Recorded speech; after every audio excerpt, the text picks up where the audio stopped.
Assalamualaikum warahmatullahi wabarakatuh.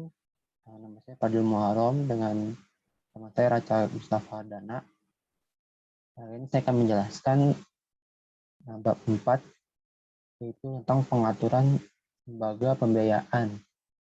Di mana sini akan membahas pertama ada lembaga pembiayaan, terus poin kedua itu ada tata kelola perusahaan yang baik, yang ketiga ada perusahaan modal ventura, dan yang terakhir ada perusahaan pembiayaan infrastruktur. Di pengaturan lembaga pembiayaan, tujuan pembahasannya adalah untuk kita mengetahui dan memahami peraturan yang dikeluarkan oleh pemerintah dan atau otoritas jasa keuangan atau OJK yang mengatur kegiatan usaha lembaga pembiayaan di Indonesia.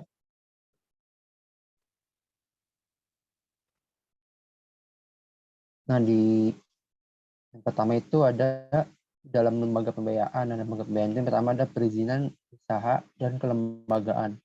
Nah, pemberian izin usaha, pengelolaan kelembagaan perusahaan pembiayaan merupakan salah satu faktor penting dalam mewujudkan industri pembiayaan yang tangguh, kontributif, inklusif, dan juga dapat berkontribusi untuk menjaga sistem keuangan yang stabil serta berkelanjutan guna membantu mengurangi kerentanan stabilitas sistem keuangan Indonesia terhadap goncangan keuangan yang mungkin terjadi di masa mendatang.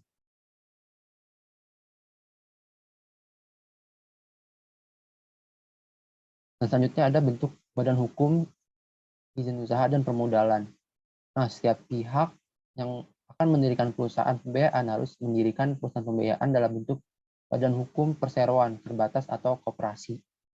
Nah, yang pertama itu ada perusahaan pembiayaan berbentuk badan hukum perseroan terbatas. Nah, sahamnya dimiliki oleh warga negara Indonesia atau WNI, Badan Usaha Indonesia, Badan Hukum Indonesia, Badan Usaha Asing atau lembaga asing, negara Republik Indonesia, dan atau pemerintah daerah.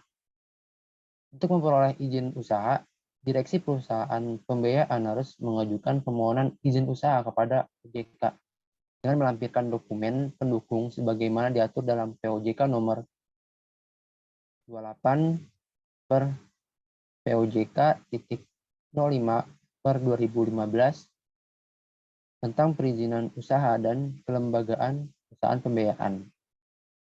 Perusahaan yang telah mendapat izin usaha dari OJK wajib melakukan kegiatan usaha paling lama 2 bulan terhitung sejak tanggal izin usaha ditetapkan oleh OJK, serta wajib menyampaikan laporan pelaksanaan kegiatan usaha kepada OJK paling lama 10 hari kalender sejak tanggal dimulainya kegiatan perusahaan. Perusahaan harus memenuhi ketentuan permodalan pada saat pendirian paling sedikit 100 miliar. 100 miliar rupiah.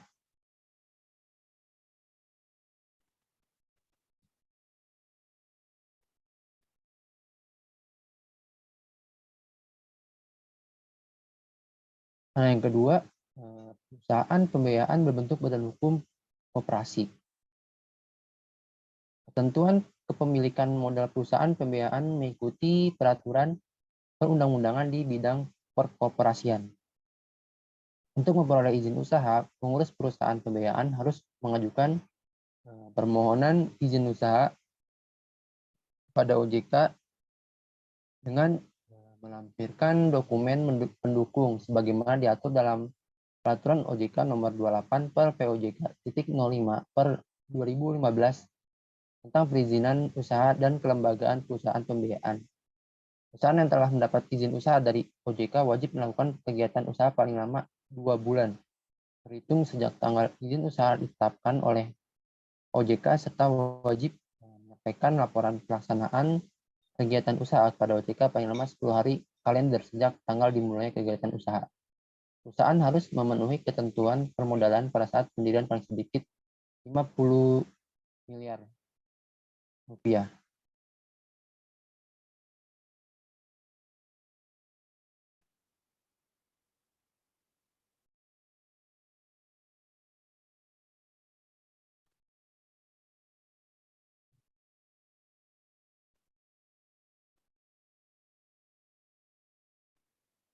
Nah, selanjutnya ada struktur organisasi.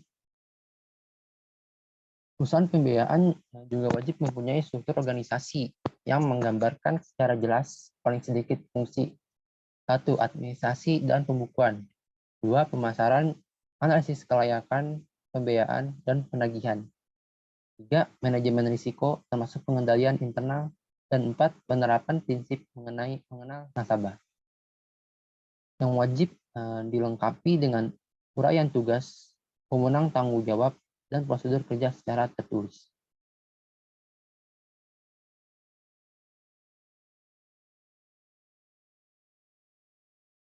Nah, selanjutnya ada sumber daya manusia. Perusahaan pembiayaan dapat menggunakan tenaga kerja asing yang diperkerjakan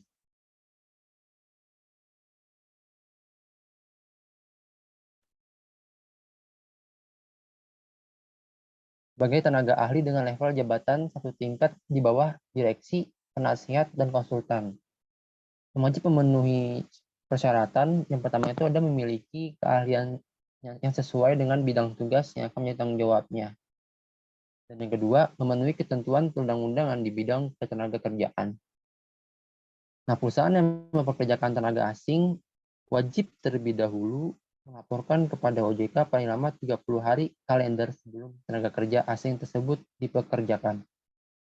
Dengan melampirkan dokumen pendukung sebagaimana diatur dalam POJK nomor 28 per POJK.05 per 2015 tentang perizinan usaha dan kelembagaan perusahaan pembiayaan. Perusahaan pembiayaan wajib menyelenggarakan program pengembangan kemampuan dan pengetahuan atau disebut sebagai pelatihan tenaga kerja serta wajib menyelenggarakan dan merealisasikan 2,5% dari biaya pegawai dan pengurus sumber daya manusia perusahaan untuk pengembangan dan pelatihan pegawai. Perusahaan juga wajib melaporkan pelaksanaan program pengembangan kemampuan dan pengetahuan tenaga kerja secara tertulis kepada OJK paling lama 1 bulan setelah tahun berakhir untuk setiap tahunnya.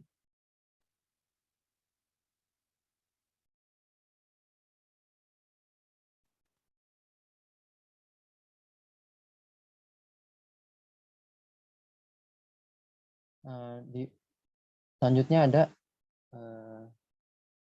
pelaporan. Perusahaan pembiayaan harus menyampaikan laporan atas perubahan anggaran dasar, anggota direksi atau komisaris atau susunan Dewan Pengawas Syariah atau DPS dan perubahan alamat kantor. Tentuan laporan tersebut adalah sebagai berikut. 1. Perusahaan pembiayaan berbentuk badan hukum perseroan terbatas yang melakukan perubahan anggaran dasar tertentu wajib melaporkan OJK paling lama 15 hari kalender setelah perubahan disetujui atau dicatat oleh instansi yang berwenang. 2. Perusahaan pembiayaan berbentuk badan hukum koperasi yang melakukan perubahan anggaran dasar tertentu wajib melaporkan kepada OJK paling lama 15 hari kalender setelah perubahan disahkan oleh instansi yang berwenang atau disetujui rapat anggota. 3. Perusahaan pembiayaan yang melakukan perubahan anggota direksi, anggota dewan komisaris, dan atau pemegang saham wajib melaporkan kepada OJK paling lama 15 hari kalender setelah perubahan disetujui atau dicatat oleh instansi yang berwenang. 4. Perusahaan pembiayaan syariah dan unit usaha syariah atau UUS wajib melaporkan perubahan susunan dan kedudukan DPS kepada OJK paling lama 10 hari kalender sejak pengangkatan. Dan yang kelima, yang terakhir, perusahaan pembiayaan wajib melaporkan perubahan alamat kantor pusat, kantor cabang atau kantor selain kantor cabang secara tertulis kepada OJK paling lama 10 hari kalender terhitung sejak tanggal perubahan.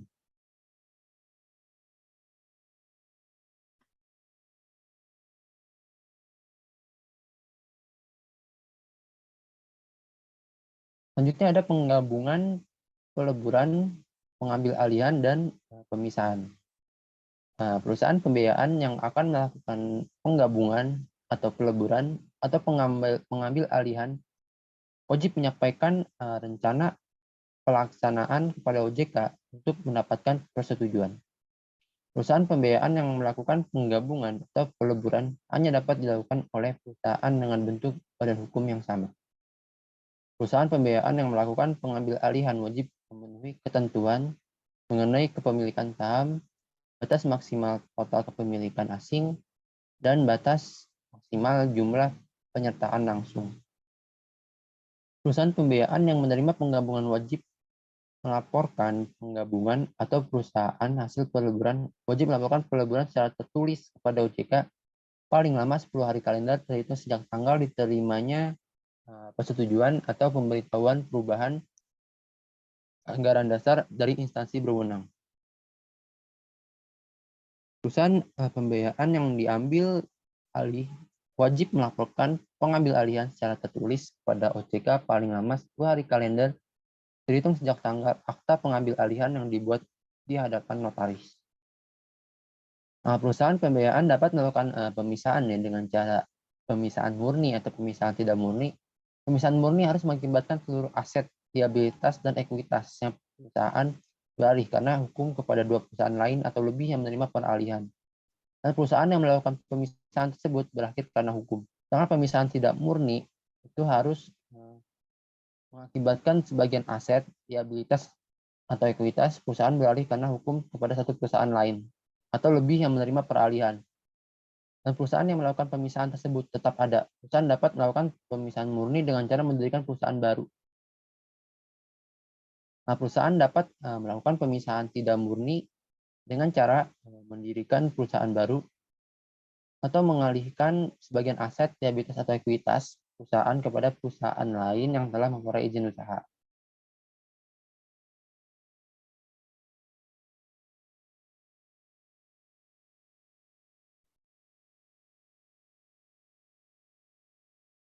Selanjutnya ada pencabutan izin usaha. Pencabutan izin usaha dilakukan oleh perusahaan pembiayaan. Dilakukan dalam hal perusahaan pembiayaan. Pertama itu ada bubar. Yang kedua ada dikenakan sanksi bagaimana dimaksud dalam peraturan OJK nomor 28 per POJK.05 per 2015 tentang perizinan usaha dan kelembagaan perusahaan pembiayaan. Ketiga, melakukan perubahan kegiatan usaha atau melakukan penggabungan atau peleburan. Sebelum pencabutan izin usaha yang ditetapkan oleh OJK, perusahaan pembiayaan wajib melakukan penyelesaian kewajibannya kepada debitur. Nah, dalam hal perusahaan pembiayaan bubar karena keputusan rapat umum pemegang saham atau rapat anggota atau karena sebab lainnya sesuai dengan ketentuan peraturan perundang-undangan, likuidator atau penyelesai harus melaporkan pembubaran tersebut pada OJK paling lama itu 20 hari kalender terhitung sejak tanggal ditetapkannya keputusan atau penetapan pembubaran. Perusahaan pembiayaan wajib melaporkan perubahan kegiatan usaha paling lama 15 hari kalender sejak perubahan anggaran dasar. Disahkan oleh instansi berwenang, perusahaan pembiayaan yang telah dicabut izin usahanya dilarang menggunakan kata finance pembiayaan atau yang mencirikan kegiatan pembiayaan atau pembiayaan syariah dalam nama perusahaan.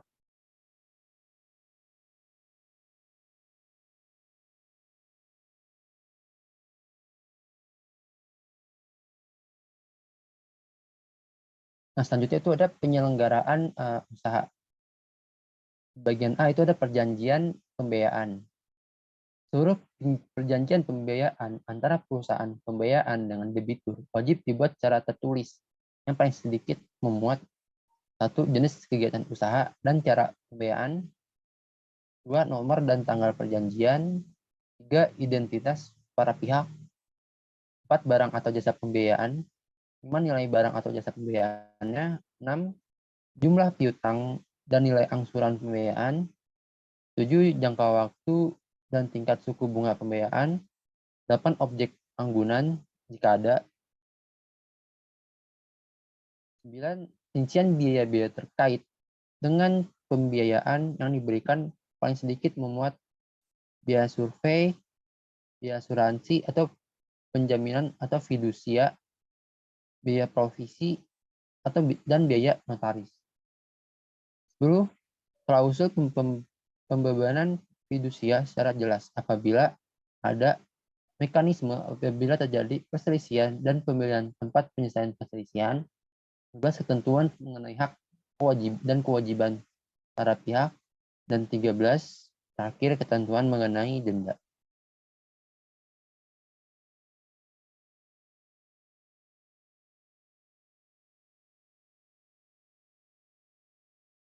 Selanjutnya ada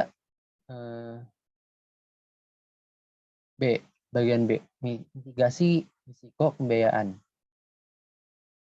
Perusahaan pembiayaan wajib melakukan mitigasi risiko pembiayaan yang dapat dilakukan dengan cara pertama ada mengalihkan risiko pembiayaan melalui mekanisme asuransi kredit atau penjaminan kredit. Dua, pengalihan risiko atas barang yang dibiayai atau barang yang menjadi agunan dari kegiatan pembiayaan melalui mekanisme asuransi dan atau melakukan pembebanan jaminan fidusia atas barang yang dibiayai atau barang yang menjadi agunan dari kegiatan pembiayaan. Nanti ada perusahaan pembiayaan yang melakukan pengalihan risiko wajib menggunakan perusahaan asuransi atau lembaga penjamin yang telah mendapat izin usaha dari OJK dan tidak dalam pengenaan sanksi pembatasan kegiatan usaha atau pembekuan kegiatan usaha dari OJK. Nah, di bagian C ada penyataan bagi perusahaan pembiayaan.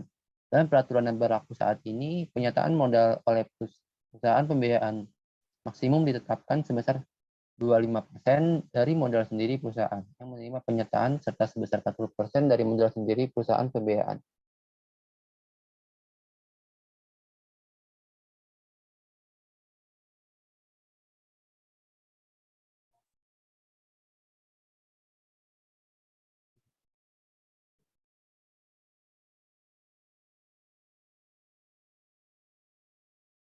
Di bagian D ada risiko piutang pembiayaan terhadap total aset. Nah, perusahaan pembiayaan wajib memiliki rasio piutang pembiayaan neto terhadap total aset, finance to asset rasio paling rendah 40%. Perusahaan pembiayaan wajib memenuhi ketentuan tersebut dalam jangka waktu paling lambat 3 tahun sejak memperoleh izin usaha. Bagian E itu ada gearing rasio. Berdasarkan peraturan yang berlaku saat ini, sumber pendanaan eksternal bagi perusahaan pembiayaan adalah pinjaman dari bank dan atau badan usaha lainnya, di mana pinjaman dari badan usaha lainnya terbatas 1 miliar untuk satu investor dengan jangka waktu minimal 1 tahun, dan itu jumlah total pinjaman bagi setiap perusahaan pembiayaan ditetapkan maksimal 10 kali jumlah modal sendiri, dan pinjaman subordinasi dikurangi penyertaan. Dengan ketentuan besarnya pinjaman subordinasi tidak boleh melebihi 50% dari modal di sektor perusahaan. Selanjutnya ada ekuitas. Perusahaan pembiayaan yang berbentuk badan hukum. 1. Perusahaan terbatas wajib memiliki ekuitas paling sedikit 100 miliar atau koperasi wajib memiliki ekuitas paling sedikit 50 miliar. POJK nomor 35 per POJK titik 05 per 2018 tanggal 28 Desember 2018 tentang penyelenggaraan usaha perusahaan pembiayaan khususnya pasal 87 ayat 1 disebutkan bahwa bagi perusahaan pembiayaan yang berbadan hukum perseroan terbatas PT, minimal ekuitas yang harus dimiliki adalah 100 miliar. Sedangkan bagi perusahaan pembiayaan yang berbadan hukum koperasi, minimal ekuitasnya adalah 50 miliar. Paling lambat tanggal 31 Desember 2019. Bagian G itu ada batas maksimum pemberian pembiayaan atau BMPP. Perusahaan pembiayaan wajib memenuhi ketentuan BMPP kepada seluruh pihak terkait paling tinggi 50% dari ekuitas perusahaan pembiayaan.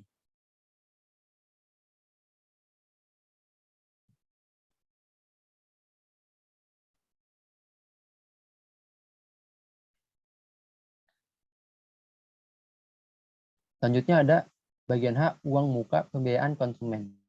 Uang muka yaitu sejumlah uang tunai yang dibayarkan untuk pertama kali oleh debitur atau konsumen atau selain pembayaran angsuran pertama. Peraturan mengenai uang muka pembiayaan konsumen dibuat dalam rangka mengurangi risiko pembiayaan serta meningkatkan prinsip kehati-hatian dalam penyaluran pembiayaan konsumen dikarenakan semakin tingginya permintaan pembiayaan konsumen. Selanjutnya, untuk menyeragamkan perhitungan pokok yang menjadi dasar pengenaan uang muka di dalam POJK nomor 35 per POJK titik 05 per 2018 telah diatur pengaturan tata cara perhitungan pokok dan uang muka yang antara lain mengatur mengenai komponen yang dapat dikapitalisasi sebagai pokok pembiayaan dan komponen-komponen yang tidak dapat dikapitalisasi sebagai pokok pembiayaan. Nah, adapun jenis-jenis komponen yang dapat dikapitalisasi meliputi biaya asuransi, biaya administrasi, dan biaya provisi. Sedangkan jenis-jenis komponen yang tidak dapat dikapitalisasi meliputi cashback, pemberian diskon, dan pembayaran angsuran pertama. Nah, masih lanjutannya, perusahaan pembiayaan yang melakukan kegiatan usaha pembiayaan konsumen untuk kendaraan bermotor wajib menerapkan ketentuan uang muka kepada konsumen dengan ketentuan sebagai berikut. Yang pertama itu ada perusahaan pembiayaan yang memiliki tingkat kesehatan keuangan dengan kondisi minimum sehat dan mempunyai nilai rasio NPF neto untuk pembiayaan kendaraan bermotor lebih rendah atau sama dengan 1%, dapat menerapkan ketentuan besaran uang muka pembiayaan kendaraan bermotor kepada debitur sebagai berikut. Yang A, bagi kendaraan bermotor roda 2 atau 3, paling rendah 0% dari harga jual kendaraan yang bersangkutan. B, bagi kendaraan bermotor roda 4 atau lebih yang digunakan untuk pembiayaan investasi, paling rendah 0% dari harga jual kendaraan yang bersangkutan. Atau yang C, bagi kendaraan bermotor roda 4 atau lebih yang digunakan untuk pembiayaan multiguna, paling rendah 0% dari harga jual kendaraan yang bersangkutan.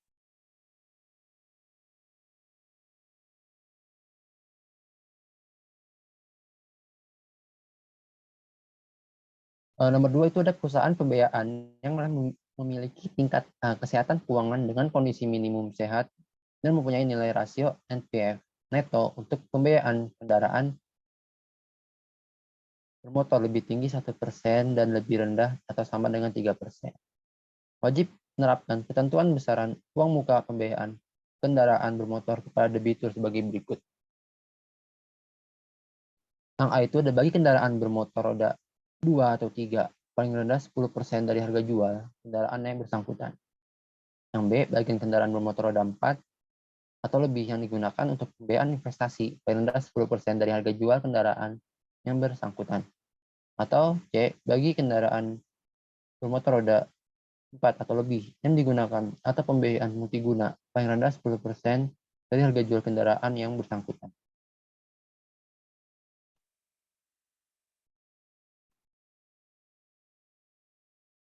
Yang nomor 3, perusahaan pembiayaan yang memiliki tingkat kesehatan keuangan dengan kondisi minimum sehat dan mempunyai nilai rasio NPF neto untuk pembiayaan kendaraan bermotor lebih tinggi dari 3% dan lebih rendah atau sama dengan 5%, wajib menerapkan ketentuan besaran uang muka pembiayaan kendaraan bermotor kepada debitur sebagai berikut. A, bagi kendaraan bermotor roda 2 atau 3, paling rendah 15% dari harga jual kendaraan yang bersangkutan. Yang B, yang 2, bagi kendaraan bermotor roda 4 atau lebih yang digunakan untuk pembiayaan investasi, paling rendah 15% dari harga jual kendaraan yang bersangkutan. Yang C, yang 3, bagi kendaraan bermotor roda 4 atau lebih yang digunakan pembiayaan multiguna, paling rendah 15% dari harga jual yang kendaraan yang bersangkutan.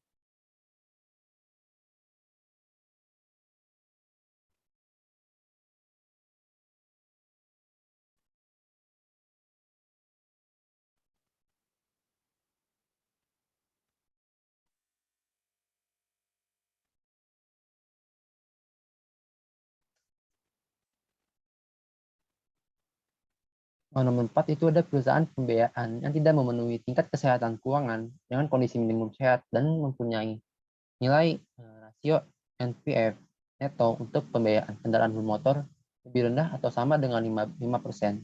Wajib menerapkan ketentuan besaran uang muka atau pembiayaan kendaraan motor dengan debitur sebagai berikut. A atau 1 bagi kendaraan bermotor roda 2 atau 3 paling rendah 15% dari harga jual kendaraan yang bersangkutan.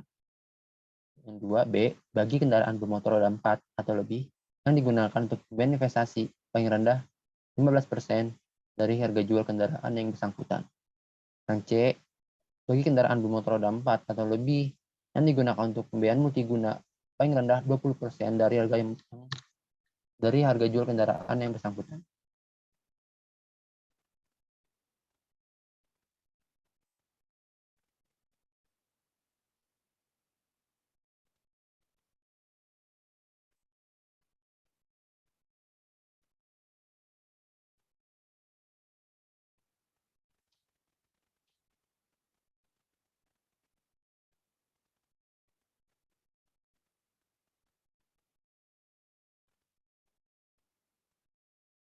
Selanjutnya nomor 5, perusahaan pembiayaan yang mempunyai nilai rasio NPF neto untuk pembiayaan kendaraan motor lebih tinggi dari 5% wajib menerapkan ketentuan besaran uang muka pembiayaan kendaraan bermotor kepada debitur sebagai berikut.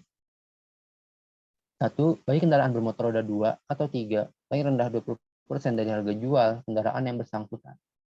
Yang B atau 2 bagi kendaraan bermotor roda 4 atau lebih yang digunakan untuk pembiayaan investasi paling rendah 20% dari harga jual kendaraan yang bersangkutan.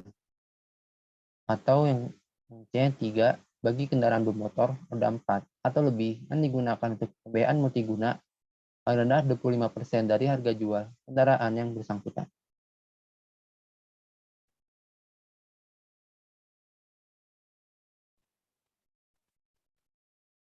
Nah, di sini ada perubahan pengenaan uang muka berdasarkan SE OJK 47 per 2016 menjadi POJK 35 per 2018 yang dimana di sini dilihat di TKK minimal sehat itu yang di tahun 2016 motor itu 5%, MPP 5% dan mobil 5%. Dan dimana di perubahan POJK 35 per 2018 menjadi 0%.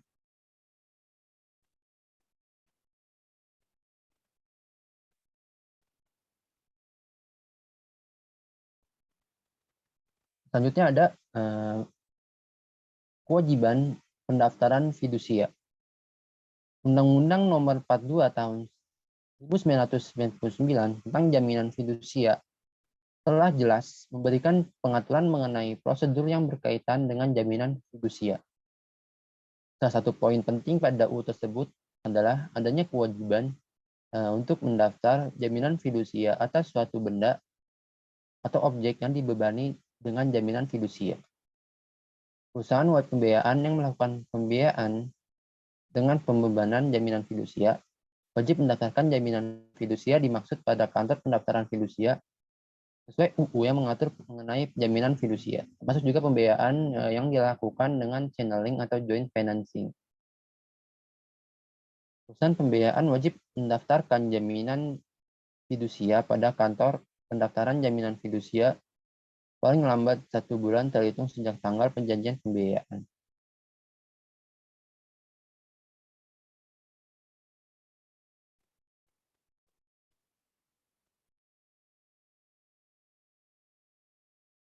Yang J, bagian J itu yang terakhir sebelum poin 2, itu adalah larangan. Perusahaan pembiayaan dilarang 1. Menghimpun dana secara langsung dari masyarakat berbentuk giro, tabungan, dan atau bentuk lainnya yang dipersamakan dengan itu. 2. Memberikan jaminan dalam segala bentuknya atas pemenuhan kewajiban pihak lain. 3. Menerbitkan surat sanggup bayar atau promissory note kecuali sebagai jaminan atas hutang kepada bank yang menjadi krediturnya.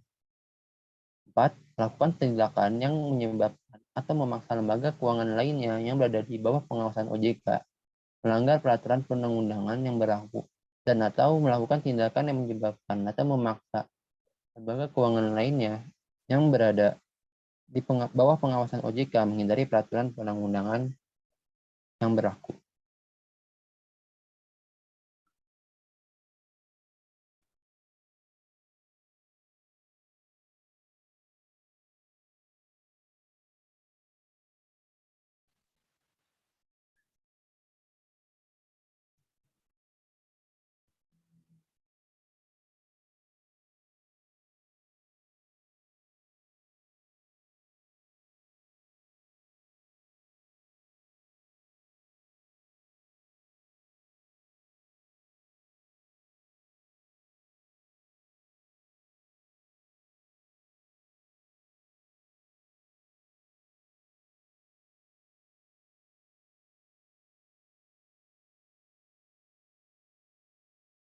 Selanjutnya ada poin kedua, tata kelola perusahaan yang baik.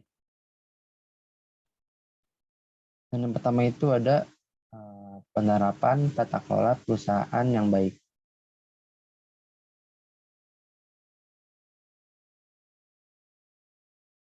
Dalam melaksanakan kegiatannya, perusahaan pembiayaan wajib melaksanakan prinsip-prinsip tata kelola perusahaan yang baik dalam setiap kegiatan usahanya pada seluruh tingkatan atau jenjang organisasi. Prinsip tata kelola perusahaan yang baik meliputi yang pertama itu ada keterbukaan atau transparansi, yaitu keterbukaan dalam proses pengambilan keputusan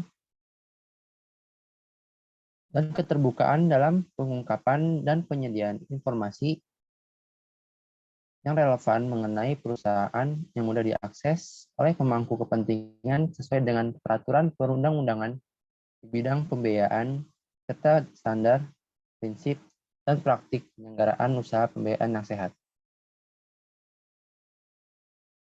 Itu yang pertama. Yang kedua itu ada akuntabilitas atau accountability. Akuntabilitas yaitu kejelasan fungsi dan pelaksanaan pertanggungjawaban organ perusahaan sehingga kinerja perusahaan dapat berjalan secara transparan, wajar, efektif, dan efisien. Yang ketiga ada pertanggungjawaban atau responsibility. Responsibility yaitu kesesuaian pengelolaan perusahaan dengan peraturan undang-undangan di bidang pembiayaan dan nilai-nilai etika serta standar, prinsip, dan praktik penyelenggaraan usaha pembiayaan yang sehat. Yang keempat ada kemandirian atau independence, yaitu keadaan perusahaan yang dikelola secara mandiri dan profesional serta bebas dari benturan kepentingan dan pengaruh atau tekanan dari pihak manapun yang tidak sesuai dengan peraturan perundang-undangan di bidang pembiayaan dan nilai-nilai etika, standar, prinsip, dan praktik penyelenggaraan usaha pembiayaan yang sehat. Dan yang terakhir ada kesetaraan dan kewajaran atau fairness.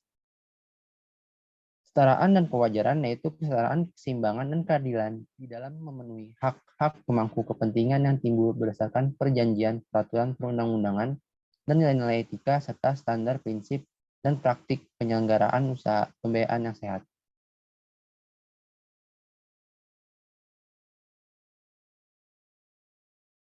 Selanjutnya ada rapat umum pemegang saham atau RUPS. RUPS perusahaan wajib diselenggarakan sesuai ketentuan peraturan perundang-undangan dan anggaran dasar perusahaan yang transparan dan dapat dipertanggungjawabkan.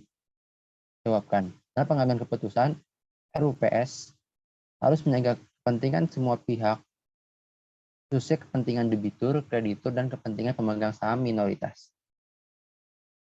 Itu ada pemegang saham. Pemegang saham itu adalah setiap pihak yang menjadi pemegang saham pengendali perusahaan pembiayaan wajib memenuhi ketentuan penilaian kemampuan dan kepatutan.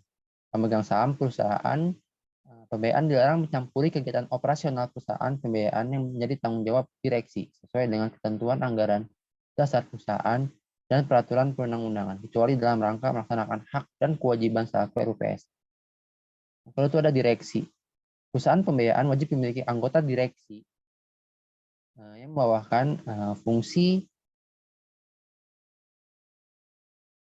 kepatuhan serta satuan kerja atau pegawai yang melaksanakan fungsi kepatuhan.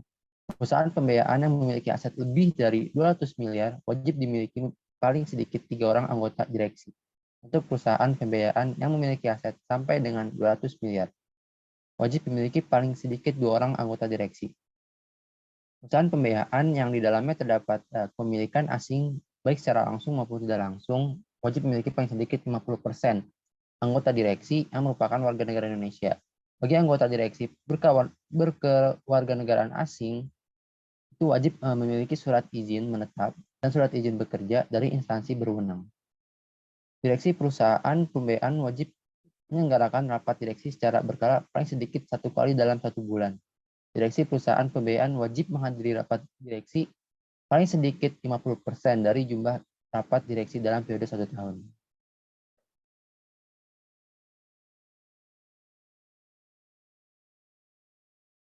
Ketiga itu ada Dewan Komisaris. Dewan Komisaris, perusahaan yang memiliki aset lebih dari 200 miliar wajib memiliki paling sedikit 2 orang anggota Dewan Komisaris. Perusahaan wajib mempunyai paling sedikit 1 orang anggota Dewan Komisaris yang berdomisili di wilayah negara Republik Indonesia. Anggota Dewan Komisaris perusahaan pembiayaan dilarang melakukan rangkap jabatan sebagai anggota Dewan Komisaris pada lebih dari 3 perusahaan lain. Perusahaan pembiayaan yang memiliki aset lebih dari 200 miliar wajib memiliki paling sedikit 1 orang komisaris independen. Perusahaan yang memiliki total aset lebih dari 200 miliar wajib membentuk komite audit. Perusahaan pembiayaan yang memiliki total aset sampai dengan 200 miliar wajib memiliki fungsi yang membantu Dewan Komisaris dalam memantau dan memastikan efektivitas sistem pengendalian internal dan pelaksanaan tugas auditor internal dan auditor eksternal dengan melakukan pemantauan dan evaluasi atas perencanaan dan pelaksanaan audit dalam rangka menilai kecukupan pengendalian internal termasuk proses pelaporan keuangan. Dewan Komisaris perusahaan pembiayaan wajib menyelenggarakan rapat Dewan Komisaris paling sedikit 1 kali dalam 3 bulan. Anggota Dewan Komisaris perusahaan wajib menghadiri rapat Dewan Komisaris paling sedikit 75% dari jumlah rapat Dewan Komisaris dalam periode 1 tahun.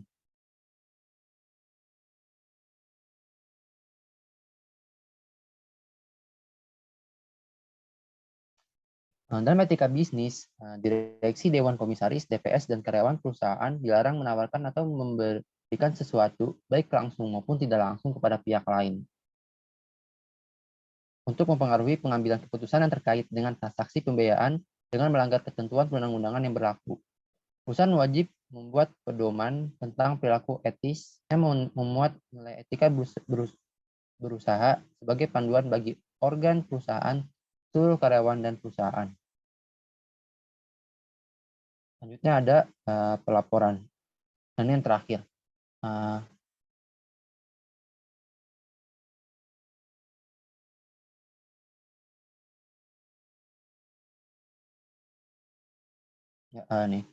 pelaporan perusahaan pembiayaan wajib melakukan penilaian sendiri atau self-assessment atas penerapan tata kelola perusahaan yang baik secara berkala. Perusahaan wajib menyusun laporan penerapan tata kelola perusahaan yang baik pada setiap akhir tahun.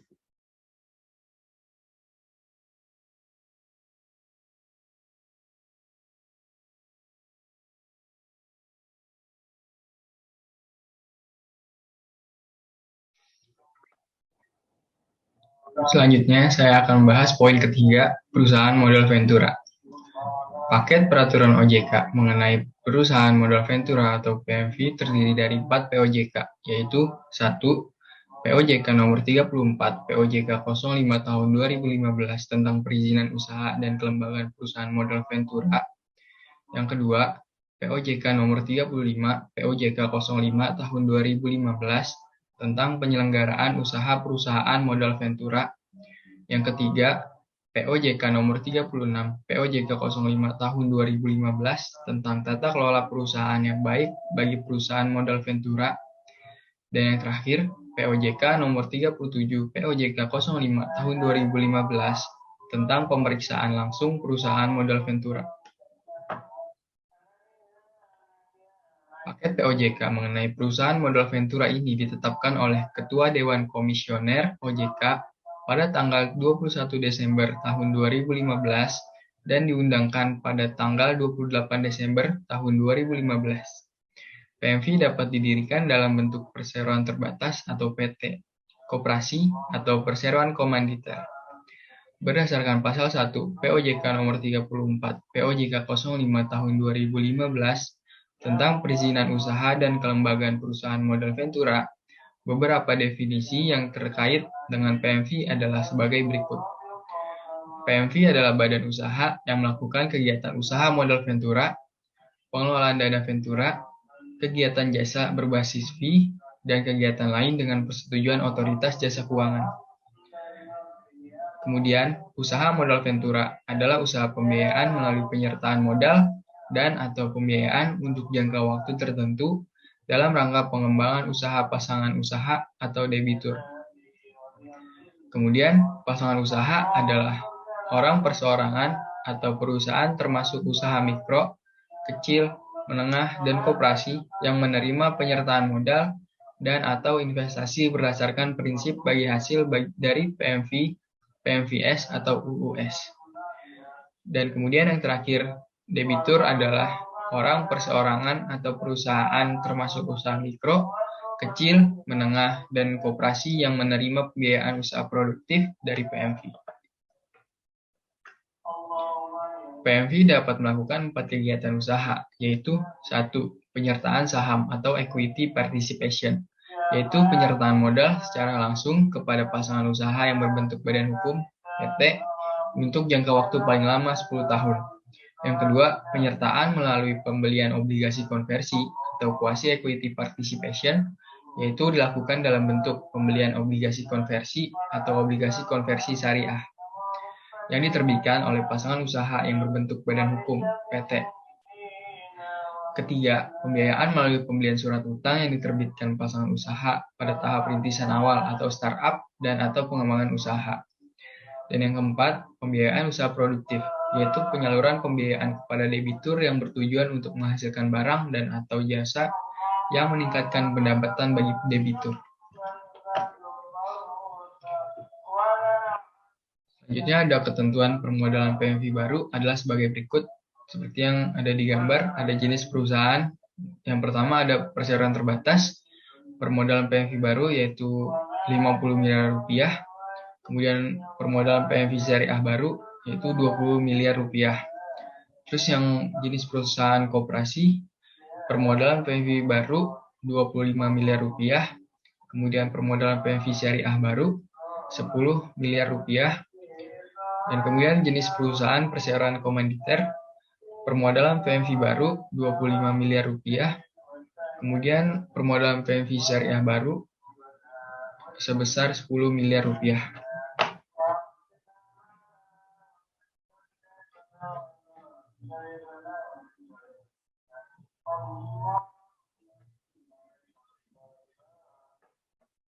Ketentuan permodalan PMV yang sudah memiliki izin usaha sebelum POJK mengenai perusahaan modal Ventura diundangkan adalah sebagai berikut. Seperti yang ada di gambar, ada jenis perusahaan dari perusahaan swasta nasional, dari PMV existing yaitu ada 20 miliar rupiah dan 50 miliar rupiah. Batas waktunya 31 Desember tahun 2020 sampai 31 Desember tahun 2025. Selanjutnya ada jenis perusahaan patungan PMV existingnya yaitu sebesar 50 miliar rupiah. Batas waktunya 31 Desember 2020. Kemudian jenis perusahaan koperasi PMV existingnya ada 10 miliar rupiah sampai 25 miliar rupiah. Batas waktunya 31 Desember 2020 sampai 31 Desember 2025. Selanjutnya, Direksi dan Dewan Komisaris PMV. Direksi dan Dewan Komisaris PMV wajib memenuhi persyaratan penilaian kemampuan dan kepatutan atau fit and proper test.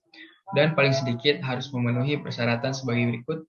Yang pertama, tidak tercatat dalam daftar kredit macet di sektor perbankan.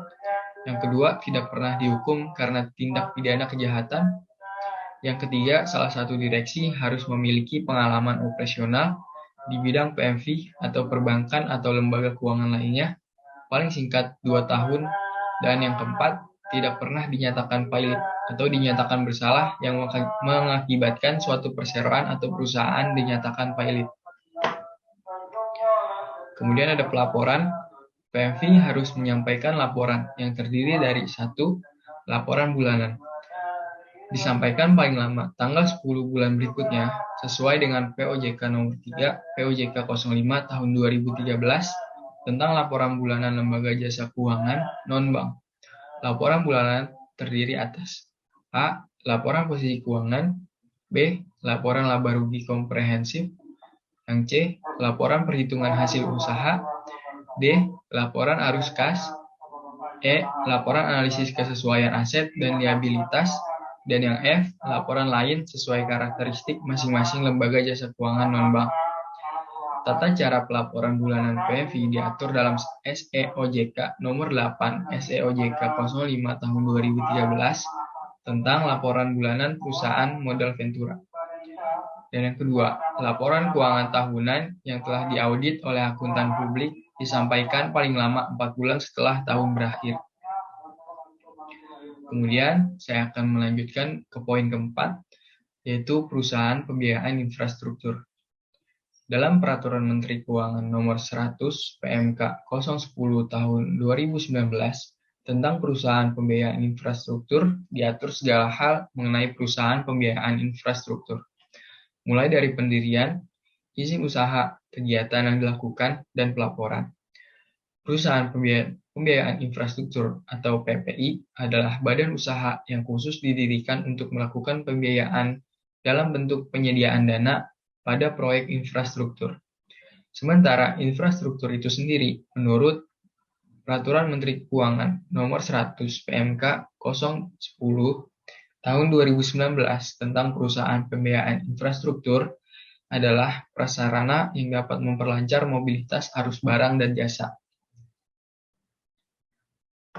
Selanjutnya, kegiatan usaha perusahaan. Pembiayaan infrastruktur. Kegiatan usaha PPI adalah yang pertama, pemberian pinjaman langsung atau direct lending untuk pembiayaan infrastruktur. Yang kedua, refinancing atas infrastruktur yang telah dibiayai pihak lain, dan atau yang ketiga, pemberian pinjaman subordinasi yang berkaitan dengan pembiayaan infrastruktur. Untuk mendukung kegiatan usaha tersebut, PPI dapat pula melakukan yang pertama, pemberian dukungan kredit atau credit enhancement, termasuk penjaminan penjaminan untuk pembiayaan infrastruktur. Yang kedua, pemberian jasa konsultasi. Yang ketiga, penyertaan modal. Yang keempat, upaya mencarikan swap market yang berkaitan dengan pembiayaan infrastruktur.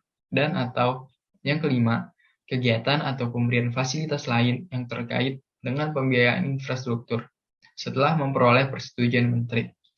Namun, sesuai dengan ketentuan pasal 55 Undang-Undang Nomor 21 Tahun 2011 tentang Otoritas Jasa Keuangan, sejak tanggal 31 Desember tahun 2012, fungsi, tugas, dan wewenang pengaturan dan pengawasan kegiatan jasa keuangan di sektor pasar modal, perasuransian, dana pensiun, lembaga pembiayaan, dan lembaga jasa keuangan lainnya beralih dari Menteri Keuangan dan Badan Pengawas Pasar Modal dan Lembaga Keuangan ke OJK. Maka kegiatan atau pemberian fasilitas lain yang terkait dengan pembiayaan infrastruktur juga harus memperoleh persetujuan OJK. Infrastruktur yang dapat menjadi objek pembiayaan infrastruktur meliputi 1. Infrastruktur transportasi, meliputi pelabuhan laut, sungai atau danau, bandar udara, jaringan rel, dan stasiun kereta api. Yang kedua, infrastruktur jalan, meliputi jalan tol dan jembatan tol. Yang ketiga, infrastruktur pengairan, meliputi saluran pembawa air baku. Yang keempat, infrastruktur air minum, meliputi bangunan pengambilan air baku, jaringan transmisi, jaringan distribusi, instalasi pengolahan air minum. Yang kelima, infrastruktur air limbah, meliputi instalasi pengolahan air limbah, jaringan pengumpulan dan jaringan utama, dan sarana persampahan yang meliputi pengangkut dan tempat pembuangan. Yang keenam, infrastruktur telekomunikasi, meliputi jaringan telekomunikasi. Yang ketujuh, infrastruktur ketenaga listrikan, meliputi pembangkit, transmisi atau distribusi tenaga listrik. Yang kedelapan, infrastruktur minyak dan gas bumi, meliputi pengolahan, penyimpanan, pengangkutan, transmisi atau distribusi minyak dan gas bumi, dan yang kesembilan, infrastruktur lain yang tidak termasuk dalam infrastruktur di atas yang disetujui oleh OJK. Selanjutnya ada permodalan PPI. Modal disetor dalam rangka pendirian perusahaan pembiayaan infrastruktur ditetapkan paling sedikit sebesar 100 miliar rupiah. Perusahaan pembiayaan infrastruktur wajib meningkatkan modal disetor menjadi paling sedikit 2 triliun rupiah dalam jangka waktu 5 tahun sejak tanggal diterbitkannya izin usaha. Selanjutnya ada kepengurusan PPI. Pemegang saham, direksi atau pengurus, dan dewan komisaris atau pengawas perusahaan pembiayaan infrastruktur wajib memenuhi persyaratan. 1. Tidak pernah dihukum karena tindak pidana kejahatan. Kedua, paling sedikit satu orang anggota direksi harus berpengalaman di bidang jasa keuangan, paling kurang 2 tahun. Dan ketiga, tidak pernah dinyatakan pailit atau dinyatakan bersalah yang mengakibatkan suatu badan usaha dinyatakan pailit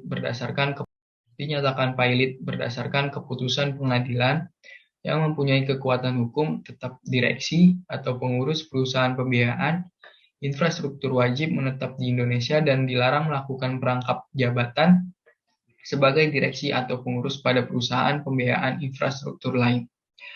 Direksi atau pengurus dan dewan komisaris atau pengawas perusahaan pembiayaan infrastruktur hanya dapat melakukan perangkapan jabatan sebagai komisaris atau pengawas pada satu perusahaan pembiayaan infrastruktur lain atau perusahaan yang bergerak dalam proyek infrastruktur. Selanjutnya yaitu ada pelaporan. Bentuk pelaporan yang disampaikan perusahaan pembiayaan infrastruktur kepada OJK adalah 1. Laporan bulanan. Sesuai dengan POJK nomor 3, POJK 05 tahun 2013 tentang laporan bulanan lembaga jasa keuangan dan bank, laporan bulanan paling lambat disampaikan 10 bulan berikutnya. Laporan bulanan terdiri atas A. Laporan posisi keuangan, B. Laporan laba rugi komprehensif, C. Laporan perhitungan hasil usaha, D. Laporan arus kas, E. Laporan analisis kesesuaian aset dan liabilitas, dan F. Laporan lain sesuai karakteristik masing-masing LJKNB. Tata cara pelaporan bulanan PPI diatur dalam SE OJK nomor 7, SE OJK 05 tahun 2013 tentang laporan bulanan perusahaan pembiayaan infrastruktur.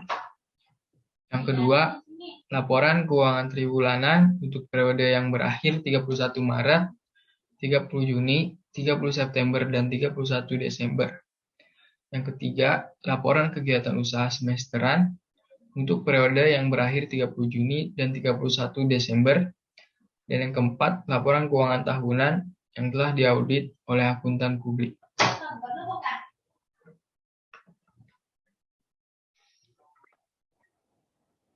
Selanjutnya, saya akan membahas poin ketiga, perusahaan modal Ventura.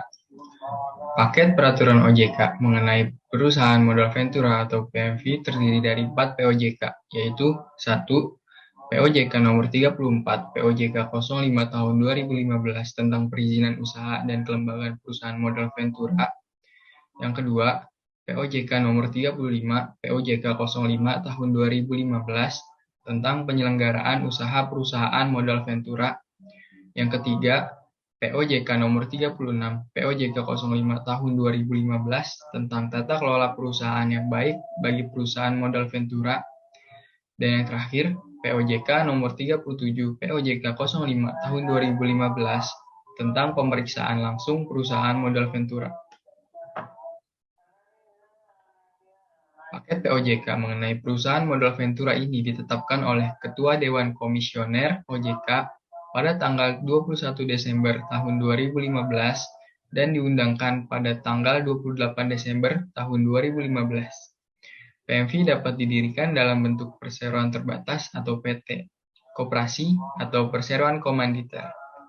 Berdasarkan pasal 1 POJK nomor 34, POJK 05 tahun 2015 tentang perizinan usaha dan kelembagaan perusahaan modal Ventura, beberapa definisi yang terkait dengan PMV adalah sebagai berikut.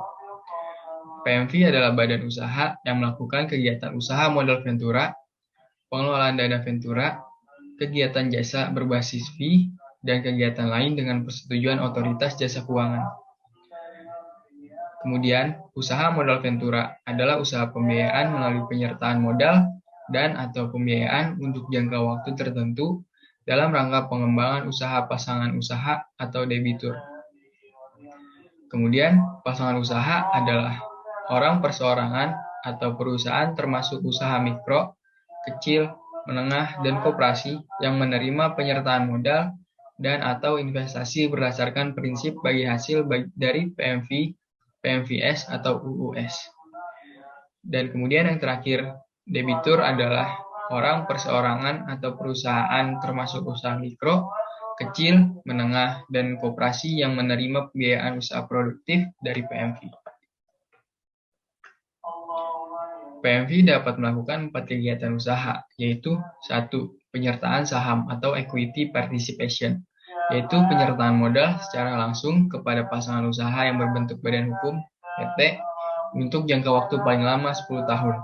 Yang kedua, penyertaan melalui pembelian obligasi konversi atau quasi equity participation, yaitu dilakukan dalam bentuk pembelian obligasi konversi atau obligasi konversi syariah yang diterbitkan oleh pasangan usaha yang berbentuk badan hukum PT. Ketiga, pembiayaan melalui pembelian surat utang yang diterbitkan pasangan usaha pada tahap rintisan awal atau startup dan atau pengembangan usaha. Dan yang keempat, pembiayaan usaha produktif, yaitu penyaluran pembiayaan kepada debitur yang bertujuan untuk menghasilkan barang dan atau jasa yang meningkatkan pendapatan bagi debitur. Selanjutnya ada ketentuan permodalan PMV baru adalah sebagai berikut. Seperti yang ada di gambar, ada jenis perusahaan. Yang pertama ada perseroan terbatas. Permodalan PMV baru yaitu 50 miliar rupiah. Kemudian permodalan PMV syariah baru yaitu 20 miliar rupiah. Terus yang jenis perusahaan koperasi, permodalan PMV baru 25 miliar rupiah. Kemudian permodalan PMV syariah baru 10 miliar rupiah. Dan kemudian jenis perusahaan perseroan komanditer, permodalan PMV baru 25 miliar rupiah. Kemudian permodalan PMV syariah baru sebesar 10 miliar rupiah.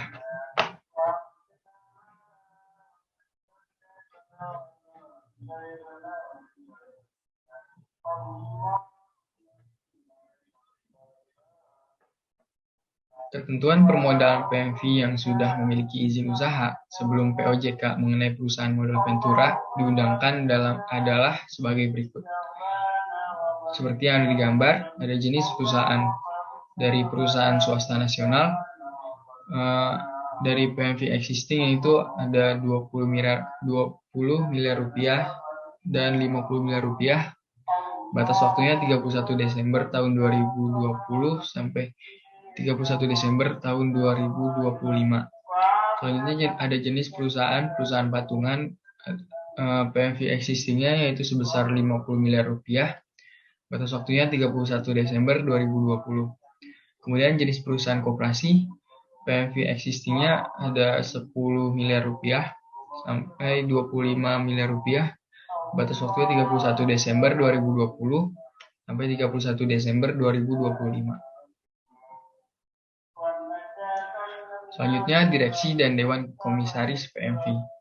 Direksi dan Dewan Komisaris PMV wajib memenuhi persyaratan penilaian kemampuan dan kepatutan atau fit and proper test. Dan paling sedikit harus memenuhi persyaratan sebagai berikut. Yang pertama, tidak tercatat dalam daftar kredit macet di sektor perbankan. Yang kedua, tidak pernah dihukum karena tindak pidana kejahatan. Yang ketiga, salah satu direksi harus memiliki pengalaman operasional di bidang PMV atau perbankan atau lembaga keuangan lainnya, paling singkat 2 tahun.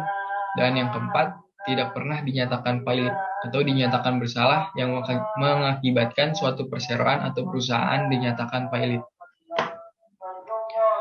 Kemudian ada pelaporan. PMV harus menyampaikan laporan yang terdiri dari 1. Laporan bulanan. Disampaikan paling lama tanggal 10 bulan berikutnya sesuai dengan POJK nomor 3 POJK 05 tahun 2013 tentang laporan bulanan lembaga jasa keuangan non-bank. Laporan bulanan terdiri atas A. Laporan posisi keuangan, B. Laporan laba rugi komprehensif, yang C. Laporan perhitungan hasil usaha, D. Laporan arus kas, E. Laporan analisis kesesuaian aset dan liabilitas, dan yang F, laporan lain sesuai karakteristik masing-masing lembaga jasa keuangan non-bank. Tata cara pelaporan bulanan PMV diatur dalam SEOJK nomor 8 SEOJK 05 tahun 2013 tentang laporan bulanan perusahaan modal Ventura. Dan yang kedua, laporan keuangan tahunan yang telah diaudit oleh akuntan publik disampaikan paling lama 4 bulan setelah tahun berakhir. Kemudian, saya akan melanjutkan ke poin keempat, yaitu perusahaan pembiayaan infrastruktur. Dalam Peraturan Menteri Keuangan Nomor 100 PMK 010 Tahun 2019 tentang perusahaan pembiayaan infrastruktur, diatur segala hal mengenai perusahaan pembiayaan infrastruktur, mulai dari pendirian, izin usaha, kegiatan yang dilakukan, dan pelaporan. Perusahaan pembiayaan infrastruktur atau PPI adalah badan usaha yang khusus didirikan untuk melakukan pembiayaan dalam bentuk penyediaan dana pada proyek infrastruktur. Sementara infrastruktur itu sendiri, menurut Peraturan Menteri Keuangan Nomor 100 PMK 010 Tahun 2019 tentang perusahaan pembiayaan infrastruktur adalah prasarana yang dapat memperlancar mobilitas arus barang dan jasa.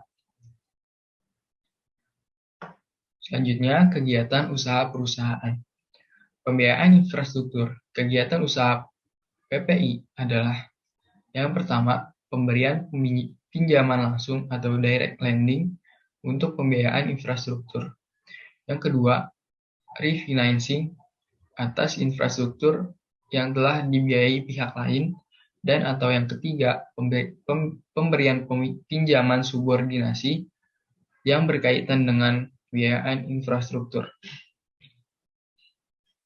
Untuk mendukung kegiatan usaha tersebut, PPI dapat pula melakukan yang pertama, pemberian dukungan kredit atau credit enhancement, termasuk penjaminan penjaminan untuk pembiayaan infrastruktur. Yang kedua, pemberian jasa konsultasi. Yang ketiga, penyertaan modal.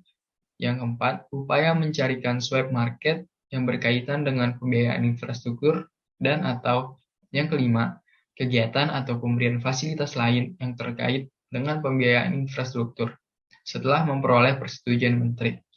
Namun, sesuai dengan ketentuan pasal 55 Undang-Undang Nomor 21 Tahun 2011 tentang Otoritas Jasa Keuangan, sejak tanggal 31 Desember tahun 2012, fungsi, tugas, dan wewenang pengaturan dan pengawasan kegiatan jasa keuangan di sektor pasar modal, perasuransian, dana pensiun, lembaga pembiayaan, dan lembaga jasa keuangan lainnya beralih dari Menteri Keuangan dan Badan Pengawas Pasar Modal dan Lembaga Keuangan ke OJK.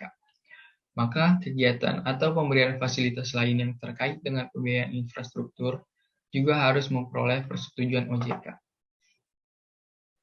Infrastruktur yang dapat menjadi objek pembiayaan infrastruktur meliputi 1. Infrastruktur transportasi, meliputi pelabuhan laut, sungai atau danau, bandar udara, jaringan rel, dan stasiun kereta api. Yang kedua, infrastruktur jalan, meliputi jalan tol dan jembatan tol. Yang ketiga, infrastruktur pengairan, meliputi saluran pembawa air baku. Yang keempat, infrastruktur air minum, meliputi bangunan pengambilan air baku, jaringan transmisi, jaringan distribusi, instalasi pengolahan air minum. Yang kelima, infrastruktur air limbah, meliputi instalasi pengolahan air limbah, jaringan pengumpulan dan jaringan utama, dan sarana persampahan yang meliputi pengangkut dan tempat pembuangan. Yang keenam, infrastruktur telekomunikasi, meliputi jaringan telekomunikasi. Yang ketujuh, infrastruktur ketenaga listrikan, meliputi pembangkit, transmisi atau distribusi tenaga listrik. Yang kedelapan, infrastruktur minyak dan gas bumi, meliputi pengolahan, penyimpanan, pengangkutan, transmisi atau distribusi minyak dan gas bumi, dan yang kesembilan, infrastruktur lain yang tidak termasuk dalam infrastruktur di atas yang disetujui oleh OJK. Selanjutnya ada permodalan PPI. Modal disetor dalam rangka pendirian perusahaan pembiayaan infrastruktur ditetapkan paling sedikit sebesar 100 miliar rupiah. Perusahaan pembiayaan infrastruktur wajib meningkatkan modal disetor menjadi paling sedikit 2 triliun rupiah dalam jangka waktu 5 tahun sejak tanggal diterbitkannya izin usaha. Selanjutnya ada kepengurusan PPI. pemegang saham, direksi atau pengurus, dan dewan komisaris atau pengawas perusahaan pembiayaan infrastruktur wajib memenuhi persyaratan. 1. Tidak pernah dihukum karena tindak pidana kejahatan. 2. Paling sedikit satu orang anggota direksi harus berpengalaman di bidang jasa keuangan, paling kurang 2 tahun. Dan ketiga, tidak pernah dinyatakan pailit atau dinyatakan bersalah yang mengakibatkan suatu badan usaha dinyatakan pailit berdasarkan